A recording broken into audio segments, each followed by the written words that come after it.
নমস্কাৰ মই কেকলি আপোনালোক সকলোকে মোৰ নতুন এটা ভিডিঅ'লৈ স্বাগতম জনাইছো যেহেতু আজিৰ ৰিজাল্ট আপোনালোকে ইতিমধ্যে গমেই পাইছে বিশেষকৈ সকলোৰে চকু আছিল যোৰহাট সমষ্টিৰ ওপৰত যে যোৰহাটত কোন জিকিব গৌৰৱ গগৈ নে হিতেন্দ্ৰনাথ গোস্বামী বিশেষকৈ এতিয়া যেহেতু ৰিজাল্ট ওলালে তাত ইতিমধ্যে সেই হাঁহিটো মাৰিছে হিতেন্দ্ৰনাথ গোস্বামী দেৱে কিন্তু ইয়াৰ কাৰণ কি বিশেষকৈ গৌৰৱ গগৈ কিয় হাৰিলে মানে কিয় জিকিব নোৱাৰিলে আসলতে তেখেতৰ নিজৰ অহংকাৰৰ কাৰণে নে তেখেতে বহুতে কৈ আছে তেওঁ মিয়া প্ৰীতিৰ কাৰণে এইবিলাকৰ ওপৰত আমি পিছত আলোচনা কৰিম কিন্তু আজি আপোনালোকক এতিয়া দেখাবলৈ গৈ আছে হিতেন্দ্ৰনাথ গোস্বামী দেৱৰ যিটো ঘৰৰ পৰিৱেশ কাৰণ তেখেতে গৌৰৱ গগৈৰ বিষয়ে কি কৈছে এই সকলোবোৰ দেখাম গতিকে ভিডিঅ'টো স্কিপ নকৰাকৈ শেষলৈকে চাই থাকক যি কি নহওক মোক টিকেট লাষ্ট মোমেণ্টত মই টিকেটটো মানে ইমান লাষ্ট মোমেণ্টত দিছে মই মানে অলপ অপ্ৰস্তুতো হৈছোঁ কিন্তু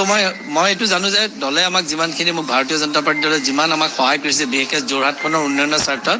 মাননীয় মুখ্যমন্ত্ৰীয়ে যি সহায় কৰিছে মই এইটো কেতিয়াও পাহৰিব নোৱাৰোঁ আৰু সেইকাৰণে মোৰ নামটো যেতিয়া ক'লে মই চেলেঞ্জ হিচাপে ল'লোঁ আৰু তাতে গৌৰৱ গগৈৰ নামটো ওলাল মই দিছোঁ সমানে কৰিবা কাজ হাৰিলে জিকিলে নাইলে আছোঁ তেওঁক মই চেলেঞ্জ কৰিবলৈ পাই ভাল পালোঁ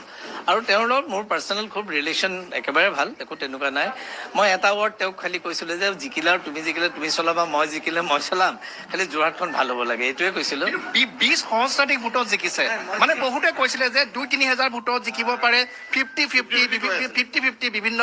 সমীক্ষাত প্ৰকাশ পাইছিলে কিয়নো প্ৰতিদ্বন্দ্বী আছিলে গৌৰৱ গগৈ 1.5 লাখ ভোটত জয়লাভ কৰিছে লোকসভা নিৰ্বাচনত কিন্তু এইবাৰ 20 হাজাৰ ভোটত বিধানসভাত আপোনালোকৰ ভোট যিটো হৈছিলে 1,70,000 কিছু অধিক ভোট ভোটদান কৰিছে তথা যোৰহাটৰ মানুহখিনি সকলো প্ৰায় শিক্ষিত মানুহ তাততো খুব কম শিক্ষিত মানুহ থকা বহুত কম সেইকাৰণে তেওঁলোকে নিজে চাই একেখিনি মানুহে আজি ধৰি লওক 2 বছৰ বা 2.5 বছৰ আগতে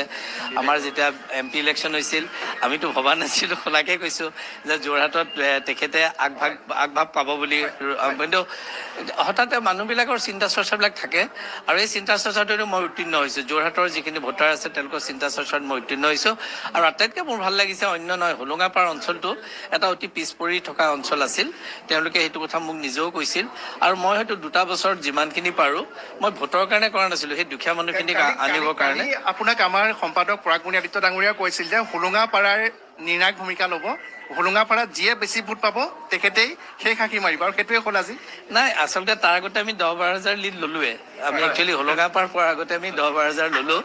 বাকী আৰু বাকীখিনি যদি আহে সেইটো হোলোঙাপাৰ কিপাত আহিছে 12-13 হাজাৰ আমি ল'লোঁ আৰু মই মানে হোলোঙাপাৰৰ মানুহখিনি পিছ পৰি থকাৰ কাৰণেহে মই তেওঁলোকৰ কাৰণে লাগিছিলোঁ আৰু এতিয়া বাগানৰ অঞ্চলৰ মানুহখিনিক মই যিমান পাৰোঁ সহায় কৰিছিলোঁ আৰু বিশেষ ধৰ্মৰ ক্ষেত্ৰত মুছলিমেই হওক হিন্দুৱে হওক খ্ৰীষ্টানেই হওক মই হোলোঙাপাৰ অঞ্চলটোত মই সকলোকে মিলাপ্ৰীতিৰে ৰখাৰ স্বাৰ্থত তেওঁলোককো সহায় কৰিছিলোঁ আৰু কিবা এটা কাৰণে ভগৱানে হয়তো কিবা এটা চালে ৰাইজেও চালে এতিয়া ৰাণা গোস্বামী ডাঙৰীয়া মোৰ এতিয়া অকান্ত আমি একেলগে কাম কৰোঁ তেখেতৰ হয়তো এটা সাহস মোক দিলে তেখেতৰ ৰাণা গোস্বামী ডাঙৰীয়াই যেতিয়া ৰাণা গোস্বামী ডাঙৰীয়াক পৰাস্ত কৰি আপুনি যেতিয়া জয়ী হৈছে নহয় এইটো চেপ্টাৰ বেলেগ এতিয়া মূল কথাটো হৈছে আজিৰ এই শুভক্ষণত মই যোৰহাটবাসীক ধন্যবাদ জনাইছোঁ যোৰহাট জিলাৰবাসীক ধন্যবাদ জনাইছোঁ যে যোৰহাটৰ উন্নয়নটো গতিশীল কৰি ৰাখিবৰ কাৰণে হিতেন্দ্ৰনাথ গোস্বামীৰ দৰে এগৰাকী জ্যেষ্ঠ নেতাক পুনৰবাৰ বিপুল ভোটত জয়ী কৰিছে আৰু আমি ধন্যবাদ জনাইছোঁ আৰু তেখেতেও ধন্যবাদ জনাইছে আমি ধন্যবাদ এইজনকে আমি জনাইছোঁ যে মাননীয় মুখ্যমন্ত্ৰী ডক্টৰ হিমন্ত বিশ্ব শৰ্মাক ডাঙৰীয়াক ধন্যবাদ জনাইছোঁ সেইকাৰণে জয় মই হৈছে চাৰিওফালে অসমত আৰু হিতেন্দ্ৰনাথ গোস্বামী ডাঙৰীয়া এটা কথা উল্লেখ কৰিছে যে মাননীয় মুখ্যমন্ত্ৰী মহোদয়ে যোৰহাটত যি উন্নয়নৰ ধাৰা বোৱালে উজনি অসমত যি উন্নয়নৰ ধাৰা বোৱালে গোটেই অসমত তাৰ এটা প্ৰতিফলন ঘটিছে আৰু বিশেষকৈ আমি আশা কৰিম যে তেখেতে গৌৰৱ গগৈৰ দৰে এজন নেতাক আজি হৰুৱাইছে তাৰ আমি ইয়াৰ পিছত আৰু বহুত ভাল ফল মই আশা কৰিম আৰু সেই ফল কাৰণে আমি যোৰহাটবাসী আৰু সুখী হ'ব এইটো দিনৰ কাৰণে আমি বাট চাম আৰু এসপ্তাহ সময় আছে বেছি দিন নাই সেইটো দিন আহিব বুলি আশা কৰিছোঁ আৰু তাৰ কাৰণে আমিও যি কৰিব লাগে মই কৰিবৰ কাৰণে প্ৰস্তুত আছোঁ মূল কথাটো হৈছে যে গৌৰৱ গগৈ হাৰিছে তেওঁৰ নিজৰ অহংকাৰ দম্ভ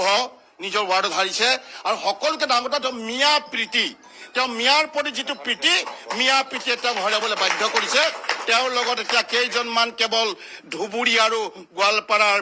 মানে সেই মিয়া শ্ৰেণীয় বিধায়ক থাকিব আৰু লগত কোনো নাথাকিব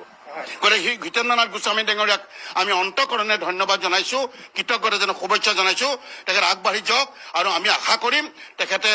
গুৰু দায়িত্ব পাব আৰু গুৰুত্বান্তৰে যোৰহাটবাসীলৈ অসমবাসীক সেৱা কৰিব মই কেৱল এটাই সুধিব বিচাৰো গৌৰৱ গগৈ কিয় হাৰিলে 1.5 লাখ ভোটত জয়লাভ কৰিছে লোকসভা নিৰ্বাচনত কিন্তু এইবাৰ যোৰহাটবাসীয়ে কিয় একচেপ্ট নকৰিলে নাই মই লোকৰ ওপৰত ক্ৰিটিচাইজ কৰাটো উচিত নহ'ব কিন্তু মই ভাবোঁ তেখেতে পাৰ্লিয়ামেণ্টত এটা পাৰফৰ্ম কৰিছে যেনেকৈ নহওক তেওঁ এজন ভালকৈ লেকচাৰ দিছে আমাৰ এগেইনষ্টত কৈছে যদিও ক'বলৈ একো নাই কিন্তু ভাল এজন অৰেটৰ আছিল যেন লাগিলে মোৰ কিন্তু তেওঁ হঠাতে মই কিয় নাজানো এইটো কাম কিয় কৰিলে ইয়ালৈ আহিলে কাৰণ ইয়াত লোকেল মানুহখিনিৰ লগত এটা টাচ খুব প্ৰয়োজন এজন এম পিৰ কাৰণে সেইটো সম্ভৱ নহয় গতিকে তেওঁ হঠাতে এনেকৈ চেঞ্জ এটা কৰি লিডাৰশ্বিপটো অসমত দিম বুলি হয়তো ভাবিছিল কিন্তু মই ভাবোঁ যে সেই কথাটো তেওঁ অকণমান ভুলকৈ চিন্তা কৰিলে আৰু টাইমত তেওঁ চিন্তা কৰিব লাগিছিলে যে মই কাৰোবাক বনাওঁ মোৰ বোধে তেওঁ এজন এম পি হিচাপে অসমত এজন কংগ্ৰেছৰ লিডাৰ ঠিক কৰিব লাগিছিল যিজনে অসমক আগবঢ়াই নিব পাৰে তেওঁ চেষ্টা কৰক আমি আপত্তি নাই নহয় কাৰণ গণতন্ত্ৰটো পাৰ্টি লাগিবই এটা পাৰ্টিটো নচলায় গতিকে আমি তেওঁলোকৰ কংগ্ৰেছ পাৰ্টিও ভাল হৈ থাকক কিন্তু ভালকৈ তেওঁ মোৰ যিটো চিন্তা কৰিব লাগিছে দূৰদৰ্শিতাৰ হয়তো চিন্তা নকৰিলে তাৰ কাৰণে মই তেওঁক ক'ব নাপায় কাৰণ তেওঁ নিজস্ব কিবা এটা আছে মই কেতিয়াবা লগ পালে সুধি পেলাই আপোনালোকক ক'ম হয় হিতেন্দ্ৰ দাক এটা ভাল মিনিষ্টাৰ